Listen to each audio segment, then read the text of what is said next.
Paano nga ba, Miss Annie, ang dapat na pakikitungo upang hindi ka ma-stress sa mga taong mahirap na pakisamahan? Ang techniques tungkol dito ang ibabahagi ng isang corporate protocol and communication specialist. She is also the CEO of TalkShop and COO of Housing Interactive. Wow! Please welcome po to our program again, Coach Sheila Viesca. Coach Sheila, hello! Good afternoon po! And welcome back Hello, po to Servisyong Bayanihan. Ayan. Yes, a pleasure here again. Hi, Attorney Dot, Miss Annie. Hi! Good afternoon po. Ayan. Ang ganda ng topic natin ni Coach Sheila. Miss Annie, ako interesado talaga ako sa matututunan natin kay Coach Sheila. So Coach Sheila, para mahaba po ang discussion natin, umpisahan na po natin. Coach Sheila, paano masasabi na difficult to deal with or mahirap pakisamahan ng isang tao, maging ituman ay sa workplace or sa personal life? Yan. Difficult to deal with. Go ahead po. Difficult to understand. Thank you, Attorney Dot. So alam mo to kasi ito yung mga taong mahirap or mabigat dalhin. Nagdudulot sila ng tensyon, hindi pagkakaintindihan, nakakadagdag sa problema. Ito yung mga halimbawa, mga taong laging kontra o kaya hindi open-minded, meaning hindi bukas sa feedback. At syempre, yung alam natin, especially in our culture, yung hindi marunong makisama. On a personal level naman, pag kayong lang dalawa, ito yung mga laging may drama sa buhay, or salita ng salita, hindi marunong makinig, or may tendency na mag-control ng situation to the point na namamanipulate na niya yung mga nasa paligid natin. And it's important that we identify them kasi baka isa ka dun, ikaw yung pinaka-difficult dun sa mga taong pinag-uusapan na to. Ayun. Miss Annie, naisulat mo ba lahat yon? Naisulat mo. Kasi ako ang naisulat ko lang. Laging kontra, hindi open-minded. Ako nga, ang tawag ko siguro sa ganyan, talagang difficult to deal with, di ba? Can you imagine if you are with a person who has all or even just one of those qualities, di ba? Sige, Miss Annie, ikaw naman magtanong. Opo, napakahirap talaga niyan, ha? Paano ka kakambyo pagka gano'n ng kasama mo, di ba? Medyo mahirap. Mamaya, sige, tutuloy natin. Okay, ang pagiging mahirap bang pakisamahan ay inborn o maaaring sila ay na shape ng environment or even yung mga hard experiences nila sa buhay? Pwede bang ganun yun, Coach Sheila? Yes. Thank you, Miss Annie. Ang kadalasan natin na itatanong, saan ba ito nanggaling? Saan ba ito, at sino ba ang mga magulang ito? But we have to establish at this point na hindi ito inborn. Siyempre, may role yung temperament, may role yung genes. But the most difficult behaviors are those that are shaped by our life experiences, yung mga naranasan ng isang tao, yung mga bagay na nagdulot ng trauma, o kaya mga unresolved or unmet emotional needs. So, ito rin yung situation. Being difficult is something that we can see in people who are feeling unsafe or insecure. Kaya may tendency sila na maging over-controlling and in our terms, maging difficult. Ayun. Medyo yung sinabi na pa-complicate ha. Sige, Attorney Lot. Sige. Alam mo? Oo, kasi talaga naman Miss mahirap. Annie, tama. Yes, Attorney. Oo, tama yung sinabi ni Coach Sheila kasi maaring nung lumalaki yung tao, yung kanyang parents, well, kadalasan ito yung naririnig ko dun sa mga problematic na mga personalities. Hindi talaga sila naalagaan ng parents, nagloloko yung tata, yung nanay naman lagi silang pinapagalitan, ninanag sila, hindi tuloy sila nagkaroon ng confidence. But anyway, Coach Sheila, kanina na-mention na po ninyo yung mga different types of people who are difficult to deal with. But siguro ngayon, isa-isahin po natin.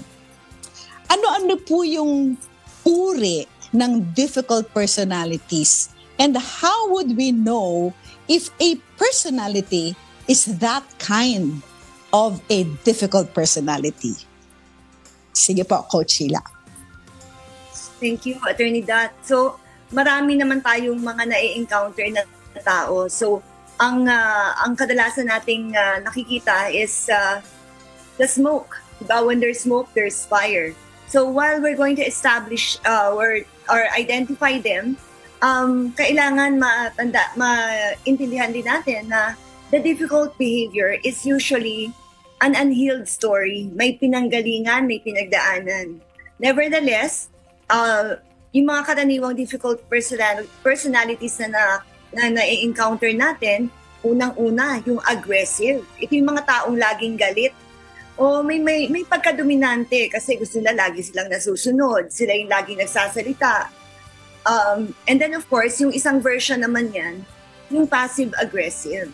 So, hindi mo to naririnig masyado na nagagalit or sumisigaw dahil hindi sila harapan kung magreklamo or umatake. Pero, mararamdaman mo sa kilos nila. Passive aggression can be yung mga biglang nawawala, biglang nagkukwit, biglang tatahimik na lang.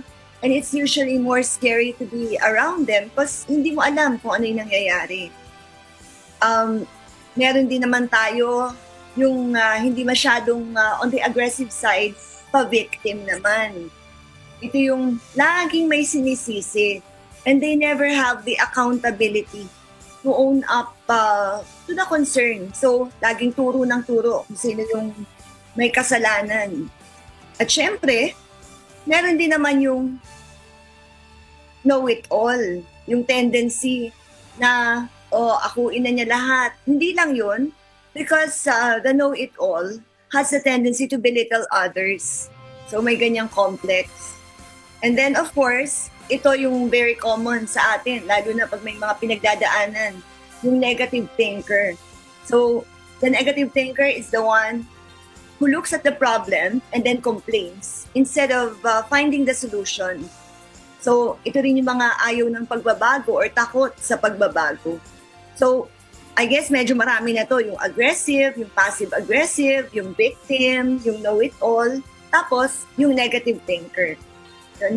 Lima lang yan, pero siguro may mga shades pa yan na maiisip yung ating mga viewers. Ayun. Oo. Alam mo, Miss Annie, yung sinasabi ni Coach na bigla na lang nawawala, bigla na lang natatahimik, ito yung passive-aggressive, diba?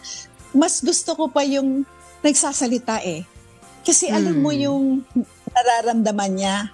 That's alam mo correct. kung galit siya. Kaysa yung ganito na, ano ba, what's on the mind of this person? Pero yun na nga, no? Aggressive, passive-aggressive, pa-victim. Naku, ito pa isa, pa-victim. Know-it-all. Meron talaga, Miss Annie, na minsan na-encounter mo sa isang meeting, akala mo, alam niya lahat, and then hindi nakikinig sa suggestions. Yan talaga wag natin gagawin. If you are a leader, you have to listen to everybody kasi sometimes you Miss Annie, value you can get perspectives of others. That's very important. Yes. I agree with you there, attorney. You can get very, very good ideas from other people. That's correct. Tapos negative thinker, naku, eto naman coach, yung talaga naman, lahat na lang, meron kang i-present, sasabihin, ay hindi yan maganda, ay ganon. Ang hirap din kasama. So, Miss Annie, ikaw, ano ang masasabi mo, Miss Annie? Actually, Attorney Dot, ako with my experience also, at first, di ba, iba rin yung kalakaran ng pagpapalaki sa akin para ibahasa mahirap. Bawal yung wala kang common sense. Kailangan marunong kang mag-decide ng mga bagay-bagay. Pagkatapos, at your early age, minanso ka ng mga magulang mo dahil mahirap kayo. Kaya, masyashock ka rin kung ang kasama mo sa work before, I'm not saying na dito po yun, talagang hindi maliksi, hindi mabilis. Mahina yung panunaw ko sa ganun, di ba? Gusto ko mag-sync tayong lahat, yung bang pare-pares ang galaw natin, mga tipong ganun. Yes. Pero, Attorney Dot, iba-iba kasi yung pagpapalaki. Tama yung sinabi ni ni Coach Sheila, sa pamamagitan din po ng pagpapalaki, yung mga experiences na naranasan mo, minsan magma-manifest ito doon sa pagkatao mo. Pero ang importante, especially in the workplace, di ba, Coach, magalangan kayo, i-value nyo yung perspective ng bawat isa. And since you're asking me that, Attorney, before yung isip ko, no, kasi it's really hard na lahat ng mga tao magustuhan ka, di ba po? What is important, you are polite. Let's say, for example, you are dealing with your co-workers. You are polite and telling them na it's like this and like that. Ano po? Pero may mga personality din na po pwedeng i-disregard din yung mga utos mo. Pero kailangan mo rin mag-control bilang leader ka, bilang head ka. Pero it's really hard talaga. Hindi tayo pare-parehas. Ano po? Ang pagpapalaki, mga kasambahay. Pero at least we have to maintain a good relationship doon sa isang workplace, especially in the workplace. And the family, syempre, mayroon tayong tinitingala, mayroon tayong tinirespeto. Ganun din sa workplace. Pero mahirap talaga. Mahirap talaga. Pero at the end of the day, kinakailangan ang workplace ay dapat masaya. Kasi playground mo yun eh. Sa akin, kinoconsider ko yung workplace ko as playground. Kung yung workplace ko hindi masaya, hindi ko mai-consider na playground ko na yan. Mahirap, ha? Mahirap magtrabaho sa isang workplace na hindi ka masaya. Attorney Dot. Kahit napagod ka, okay lang po. Basta harmoniously ay nakakapagtrabaho kayo ng maayos. Attorney Dot. Since you're asking me, binabanggit ko yan. Coach, I don't know if you will disagree with me. Coach mo kami dyan. Coach Sheila, please. Thank you. I totally agree with you, Miss Annie, especially when you mentioned that our workplace should be our playground, where we thrive, where we find our equilibrium, where we are happy, and therefore we can contribute, we can be productive. So, syempre, in the work setting, ang pinakamalaking problema dyan, mostly have to do with personality issues. So, siguro ang pag-inisip natin, playground, bawal lang mainit ang ulo, or kung merong mga mainit ang ulo, wag sasabayan. You have to maintain your calm and composure, at dapat neutral ka on those 10 situations. And then, syempre, yung pakikipag-usap mo, hindi porke okay sa'yo yung ganung tono, okay na rin sa iba. So, you have to be mindful, not only when it comes to the words that you use. Like when you say, I apologize, hindi ko sinasadya, or I respect your view. Pero pwede bang pag-usapan din natin yung isang viewpoint? So when you mentioned, when you say the right words, dapat tama rin naman yung tonality. And then, wag mo kalilimutan na pag playground, may mga rules dyan, di ba, Miss Annie? So, you have to know the rules. You have to set the limits. And you're not rude. May nabanggit si Attorney Dot kanina, nakikinig ako dun sa magagandang mga interviews nyo with with the people you're helping na kailangan alam mo yung kultura ng pupuntahan mo.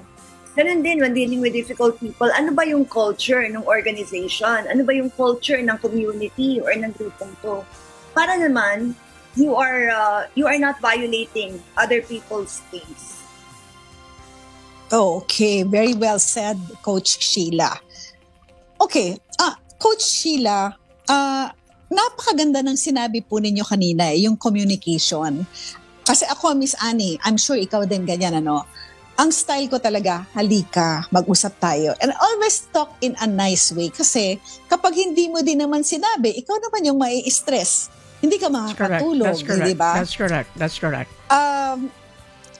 Coach Sheila, please share with us, how can we communicate to somebody who is difficult to deal with, na meron siyang ginagawa na hindi mabuti, at nakakasama na sa workplace. Go ahead po, Coach. Thank you, Attorney Dot. Well, of course, it's crucial that you address the situation when you are in your right temperament. Hindi pwedeng galit ka tapos susugod ka unang-una. And then pagka kakausapin mo na yung tao, at Talk Shop, we teach this developmental conversation framework na parang bumibili ka ng burger, diba? Ang binabayaran mo yung premium beef. Pero pag mali yung tinapay, hindi ka masaya. So in customer service, it's called positive scripting. Yung positive, negative, positive, or kiss, kick, kiss. It means that i-prepare mo yung sarili mo kung ano yung gusto mong sabihin, and then yun yung laman ng message. But the way you start, you have to appreciate the other person. Oh, thank you for your time, Thank you for your feedback.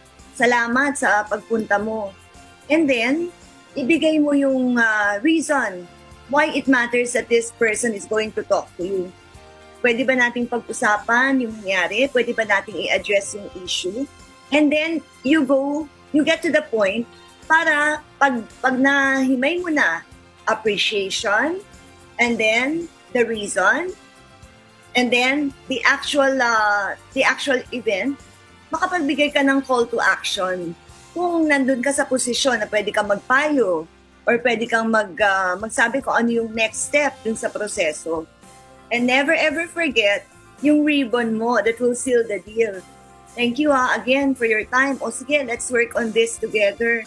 Or I truly appreciate your listening to me, or salamat sa feedback mo. It's very helpful.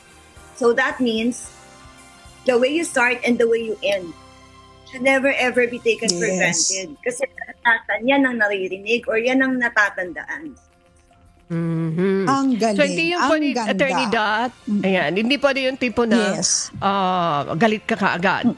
And pwede ba yung tipo na let's discuss, but panininigan ko, I will not compromise because mali yon. This is the right thing. After discussion, you say it in a very nice way, polite discussion ng nangyari, and then later on, pwede ba yun, Coach Sheila, na you don't compromise because pinaninindigan mo, you are firm. This is the right way to do that. Ganyan. Okay lang po yan, Coach Sheila. Okay yan, Miss Annie, especially since the best style will always be the authentic style. Walang makaka-appreciate ng kaplastikan. So, being straightforward is key. Let's just make it a point na i-validate mo yung tao muna na. Thank you sa pagpunta mo. Salamat, binigyan mo ng time yung pag-usap natin. Salamat nakapagtanong ka kanina. At least na-inform ako. So, that is very powerful as an opening line. Kasi it's going to soften the blow of an otherwise hurtful or painful discussion.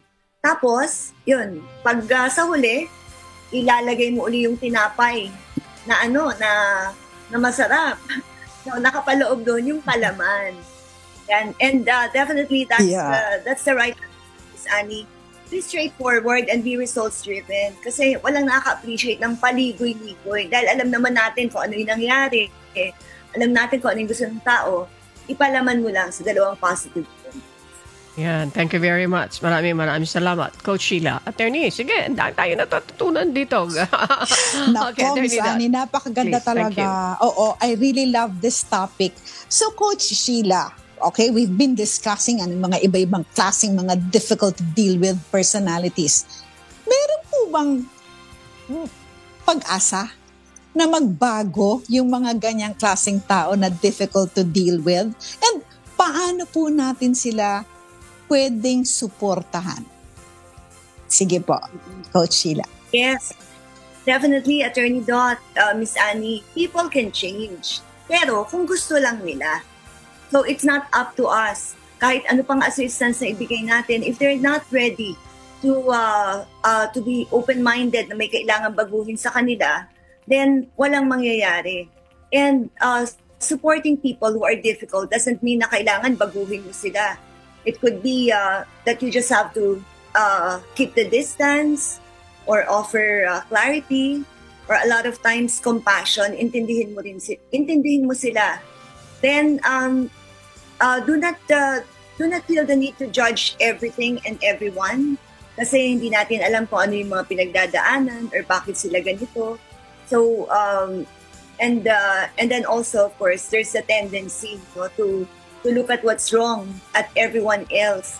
So minsan inhale, exhale ka muna, hinga ng malalim, and then figure out kung ano yung role mo, why people around you tend to be difficult, or ano yung pwede mong gawin, ano yung pwede mong hindi gawin, para magkaroon ka ng healthier environment and also healthy limits.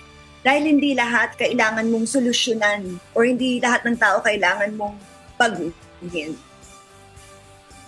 Ayun. Nako, ang dami kong naaalala, no? Nako, Coach, we That's really the word, learned a lot from you. Dami nating naaalala itong mga difficult personalities. Situation. But Coach Sheila, we learned a lot from you today, but we wish that we had more time with you. Unfortunately, wala na po tayong oras, but we will invite you again and again. And thank you so much again for accepting our invitation for you to be here with us. Maraming salamat po kay Coach Sheila Viesca, Corporate Protocol and Communication Specialist, CEO Talk Shop, and COO Housing Interactive. Coach Sheila, for your last words. Yes, Attorney Dot, it's always a pleasure to be here, especially in uplifting the mindset and the awareness of the viewers. Lalo na para sa lahat ng Pilipino ito. We belong to a culture that's compassionate, and kahit ano ka man, saan ka man nanggaling, there's acceptance. Kaya let's focus not only on personalities, let's focus on what we can do to work better together para naman we can respond intelligently despite the odds, despite the difficulties, whether it's coming from an issue or a personality.